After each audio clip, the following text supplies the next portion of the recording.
الله الرحمن الرحيم waxaan aad uga tacsiinayaa oo aad uga xumahay wixii ka dhacay shalay hor fadhi dhammaan dadkii wuxuu dhintay Ilaahay u naxariisto kuwii ku dhaawacmay Ilaahay shaafiyo waxaana dadka ka codsanayeen si bilaa shuruuda ay colaadda ku joojiyaan waxaan ognahay ninkii Fariid Waawiya kiina casal loo sheegi maayo cidda ka dambeysay colaadda cidda ka dambeysay iyo waxyaalaha meesha ka socda si u socdaan waa la garanayaa waan ognahay ciidamada in cabaasho qoray ee ka qoray ceegaag waan ognahay kuwa kale laga qoray hor fadhiya beelaha kale waxa loo qorayo sababta loo qorayo dadkan walaalaha ee reebahooda la isku diro way lacagtan xaaraanta marka la cuno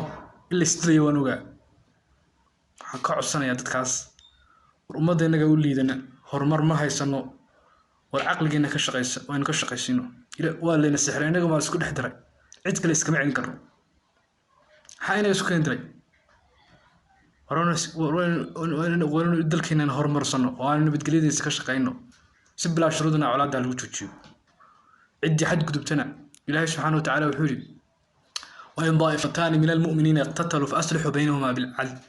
هذا لا بقى بإسلايان هشيسية تي هشيس كديتنا الله دقالما حنو شيء يانو ريبو هذا هدي الهشيسية لو ذا بيرود tii dambe beesha balanka ka baxay in la dagaalamo reebahooda dhan la dagaalami doonaan inuu hadba ogaadaan dadkan aad ciidamadaha iyo koofiyada u dhimateen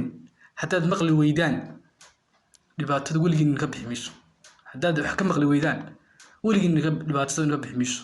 dagaalku inuu joogsay ma dhibaatada in haysto waa taas ka mid tahay waxa kaloo dhibaatada haysta lacagtan xaaraanta ay sixraan la cunayo in la iska joojiyo xalayahay هن كقعنو تدكين ودت ولا إلى دراوش في نسلين إلى دراوش إلى إنه واحد سكوك هندرة جرام ما إنه إن سكتشو كنا دجال كمسلم كا هرنا وانقو هاللي هذا نوكو علني أمر ولا برا كهاللي يا هن سكتشو كنا دجال كان دمان أضياش هي قرأت جامعة عندك السوق القاطي إنه بدين تكتشرة وان مهد علني يا وقاسيد البانطي قرأت البانطي حوش يا أدر أنه قرأت سياسة دوني منه قرأت كونوا دقن تسكوك هذا وي قرأت سياسة مثلا إن ما يشتي كرا عندنا أحباب وقر وورعد فنتان ونشيء عاد بن السلام عليكم ورحمة الله وبركاته.